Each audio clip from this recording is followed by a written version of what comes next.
ये कहानी एक कंपनी की है जो एक इंसान की उम्र लेकर किसी दूसरे इंसान को देती है। देने वाले इंसान को बहुत पैसे दिए जाते हैं, जिसे अगर कोई अमीर इंसान जो बुढ़ा हो गया हो वो दोबारा से जवान होना चाहता है तो ये कंपनी उस इंसान के लिए एक डोनर ढूंढती है जो अपनी उम्र देने को भी तैयार हो, और फिर इस तरह एक मेडिकली प्रोसेस के जरिए वो जवान इंसान अपनी जिंदगी के कुछ साल बेच देता है। तो फिल्म की शुरुआत होती है फ्यूचर, जहाँ इंसान ने काफी तरक्की कर ली। इस वक्त में एक कंपनी सामने आई जो उम्र के डोनेशन का काम करती है।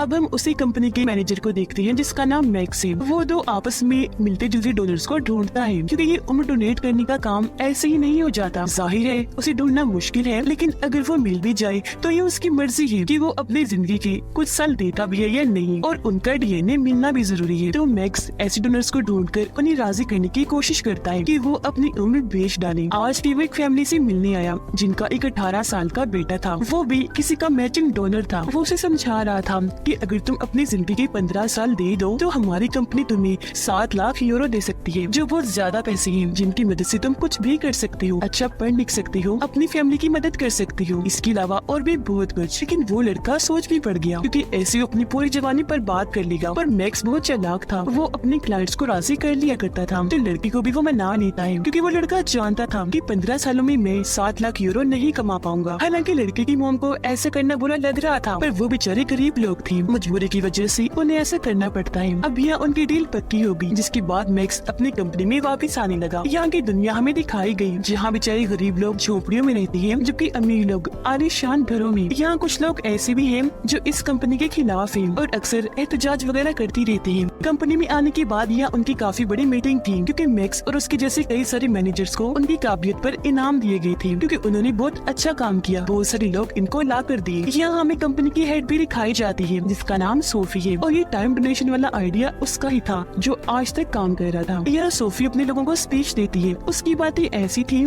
जैसे इस प्रोसेस में सबका फायदा है। यह कंपनी के बहुत सारे लोग जानते थे कि ये गलत है, पर बेचारे मजबूर होने की वजह से चुपचाप बस काम करती थी। सोफी यहाँ कहती है कि हम अपने खास वर्कर्स को लंबी जिंदगी देने वाले हैं, ताकि वो हमारी कंपनी के लिए लंबा अरसा काम करे। वो यहाँ बड़े बड़े साइंटिस्ट के नाम लेती है, कहने लगी कि अगर ये लोग 50-60 साल की बजाय 150 साल जीते तो खुद ही सोच लो ये दुनिया को कहां से कहां ले जाती। इसी चीज को सामने रखते हुए हमने अपनी कंपनी की तरफ से 15 साइंटिस्ट को उम्र डोनेट कर दी है। इसके बाद हमें वो जगह दिखाई गई जहाँ पर उन साइंटिस्ट को रखा हुआ था जिन्हें अपनी उम्र के 15 साल मिले थे। वो अपनी ये जिंदगी पाकर बहुत खुश थे, क्योंकि जवान हो गई थी दोबारा। पर तभी यहाँ एक नर्स आकर उन्हें मारने लगा। उसके हाथ में गन थी, वो सबको शूट कर रहा था, जिससे डरकर सब लोग भाग रहे थे, और इस तरह इस कंपनी को बहुत नुकसान उठाना पड़ा। अब यहाँ एक एडम नाम का ग्रुप था जो इस कंपनी और इसकी टेक्नोलॉजी के खिलाफ था, इसलिए अक्सर वो एडम ग्रुप इस कंपनी पर हमला वगैरह करता रहता था, और ये नर्स भी उसी ग्रुप का था। अब जब इस वाकई का सोफी को पता चला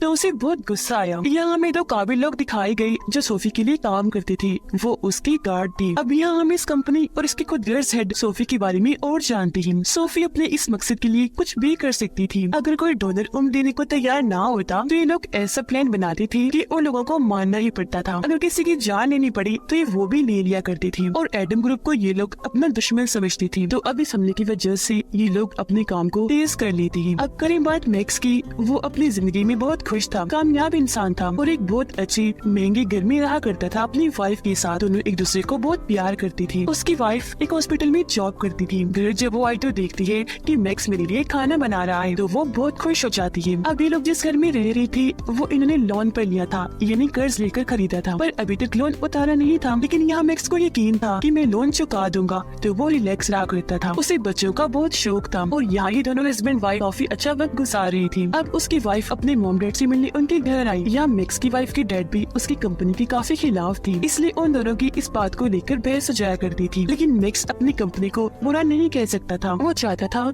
कि लोग इस बात को समझे कि हम कितनी मेहनत करते हैं। फिर शाम को जब ये लोग घर पहुँचे तो ये देखकर इनकी होश उड़ गई कि हमारी बिल्डिंग में आग लग चुकी है और पूरा ही घर जल गया है। उसकी वाइफ को काफी बड़ा झटका लगा। वो काफी परेशान हो गई। तब मैक्स उसे हौसला देने लगा, समझाता है कि रिलैक्स लो, सिर्फ सामान का नुकसान हुआ है क्योंकि घर का लोन आग लगने की वजह से इंश्योरेंस वाले दे देंगे। पर झटका तो नहीं तब लगता है जब इंश्योरेंस वाले ऐसा करने से मना कर देते हैं, क्योंकि उनका कहना था कि आग मोमबत्ती की वजह से लगी और लोगों की लापरवाही है तो किसी भी नुकसान की भरपाई हम नहीं करेंगे। अब ये सुनकर दोनों हस्बैंड वाइफ काफी परेशान हो जाते हैं क्योंकि लोन बहुत ज्यादा था। अगर मैं एक सारी जिंदगी में नौकरी करी तब ये लोन नहीं चुका सकता था क्योंकि ये लोन 2.5 मिलियन यूरो थे।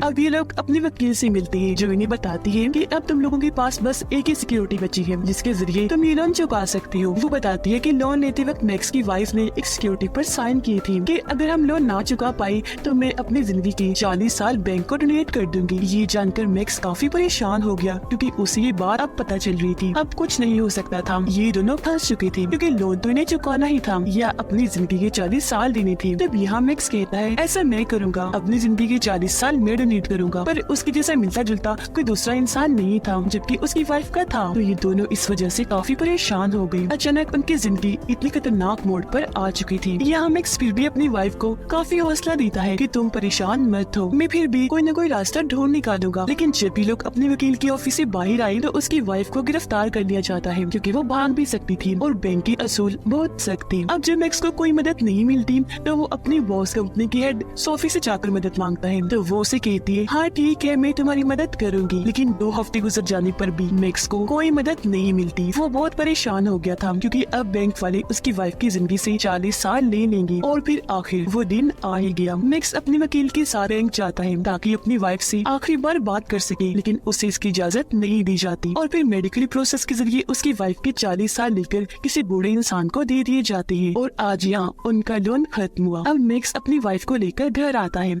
ये दोनों काफी परेशान थे। उसकी वाइफ बूढ़ी होने लगती है। मैक्स अभी भी कोई ना कोई रास्ता ढूंढने की कोशिश कर रहा था जिससे उसकी वाइफ दोबारा जवान हो जाए। ये दोनों चाहते थे कि इनकी बच्ची हो, जो चीज अब मुमकिन नहीं थी। बढ़ती उम्र की वजह से उसकी वाइफ उदास रहने लगी थी। उनके बीच भी सब वैसी नहीं था जैसे पहले हुआ करता था। अब एक दिन मैक्स जब पार्क में बैठा था तो उसके पास एक बच्ची आई जो अपने बैग में नशा बेचने आई थी। अब मैक्स उससे नशा तो नहीं खरीदता पर बच्ची को याद रखता है। अब जब उसे अपनी वाइफ की ऐसी हालत नहीं देखी जाती तो वो फैसला करता है कि मैं उस इंसान को ढूंढूंगा जिसे मेरी वाइफ की उम्र मिल गई है और उससे उम्र वापस लेकर ही रहूंगा। वो अपनी वाइफ को उसके मोम डैड के घर छोड़ाता है। अपनी बेटी को इतना बूढ़ा देखकर उसके मोम डैड मैक्स को भी कसूरवार कहती है। इस पर वो कहता है कि आप लोग फिक्र ना करो, मैं इसे ठीक करके ही रहूंगा। वो उस बच्चे के पास आया जो उसी पार्क में नशा बेचने आई थी। असल में ये कोई बच्ची नहीं थी बल्कि इसने भी उस प्रोसेस के जरिए अपनी उम्र इतनी कम कर दी थी। मैक्स यहाँ उसके पास इसलिए आया था ताकि वो जान सके कि आखिर उसने ऐसा कैसे कर लिया। तो वो बताती है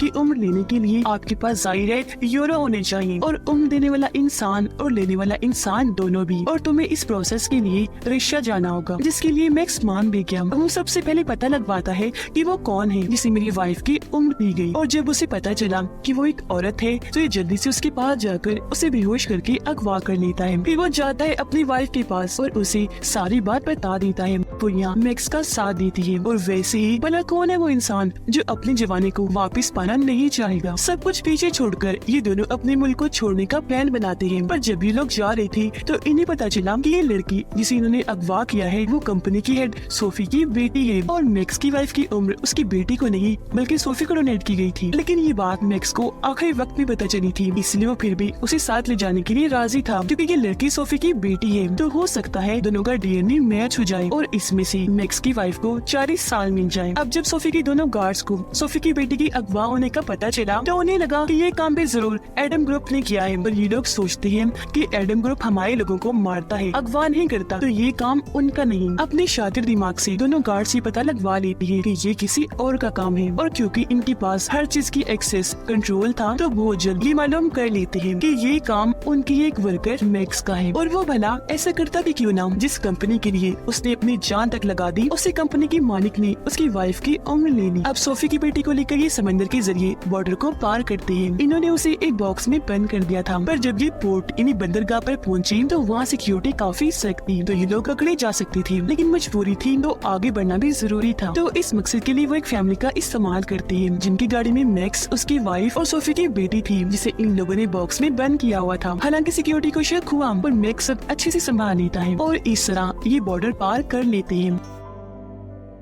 अब एक दिन जब ये सोफी की बेटी की मुंह से कपड़ा हटाती है तो वो बताती है कि मैं असल में सोफी नहीं बल्कि उनकी बेटी हूँ। इस पर मैक्स कहता है कोई बात नहीं, कौन के रिश्ते हमेशा एक होते हैं, मैच करती है। फिर चाहे हमारे पास सोफी हो या उसकी बेटी, हम मैच करके अपना काम कर लेंगे और मैं अपनी वाइफ को वापिस से जवान बना दूंगा। अब ये चीज उसकी वाइफ को भी ठीक नहीं लग रही थी। खुद सोफी की बेटी भी कहती है कि मैं भी अपनी मॉम की इस खतरनाक काम के खिलाफ हूँ, लेकिन मैक्स उसकी बातों पर यकीन ना करते हुए दोबारा से उसे बांध देता है। अब ये लोग रात एक खाली होटल में गुजारने वाले थे, पर जब ये लोग वहाँ आए तो सोफी की बेटी कहती है कि मैं नहाना चाहती हूँ, प्लीज मुझे नहाने दो। इस पर यहाँ मैक्स उसके लिए हमदर्दी दिखाता है, उसे बाथरूम में ले जाकर साइड पर मुंह करके खड़ा हो जाता है ताकि ये उसे देख न सके। पर वो लड़की बहुत चालाक थी, वो मैक्स पर एक चीज से हमला करके उसे साइड में गिराकर वहाँ से भाग जाती है। मैक्स के सर पर चोट आई थी, वो उसका पीछा करने लगा। लड़की वहाँ से निकलकर भाग गई, पर जंगल में जाने के बाद वो ज्यादा दूर तक नहीं भाग पाती क्योंकि वहाँ पानी था और पानी से इस लड़की को डर लगता था, इसीलिए वो तैर नहीं पाती, डूबने लगती है। तब यह मैक्स की वाइफ आकर जल्दी से उसे पानी से बाहर निकालती है और ये दोनों उसे दोबारा होटल के अंदर लाकर उसके हाथ पांव बांध देती है। उधर सोफी ने अपनी टीम तैयार कर ली थी ताकि वो अपनी बेटी को छुड़वा सके। यहाँ सोफी की दोनों वफादार गार्ड्स इस मिशन की हेड बनती है क्योंकि वो पिछले 30 सालों से सोफी के लिए काम कर रही थी क्योंकि उन दोनों की भी उम्र बढ़ा दी गई थी। यहाँ इन लोगों को मैक्स की लोकेशन पता चल गई थी कि वो कहाँ है, तो ये लोग अपने सिपाही लेकर उन पर हमला करने के लिए निकल जाते हैं। उधर अगली सुबह होटल के कमरे में एडम ग्रुप और उनकी लीडर आ गई थी क्योंकि उन्हें भी मैक्स की जानकारी मिल चुकी थी। वो तो दरअसल इस मौके की खोज में थी कि उनके हाथ कुछ ऐसा लगी कि वो सोफी और उसकी कंपनी को भारी नुकसान पहुंचा सके और अब उनके पास काफी अच्छा मौका आ चुका था क्योंकि खुद सोफी की बेटी उनके कब्जे में थी जिसको बचाने के लिए सोफी कुछ भी करेगी। अब यहाँ एडम ग्रुप वाले और उनके लीडर इन तीनों को ही बंदी बना लेती है। अब यहाँ मैक्स उनके लीडर को समझाने की कोशिश करता है कि देखो हमें कुछ मत करना, हम तो खुद उस कंपनी के खिलाफ हैं। जिस पर लीडर कहती है कि हाँ जानती हूँ, क्योंकि सोफी खुद जवान होना चाहती थी और उसका डोनर, उसकी मैचिंग इस दुनिया में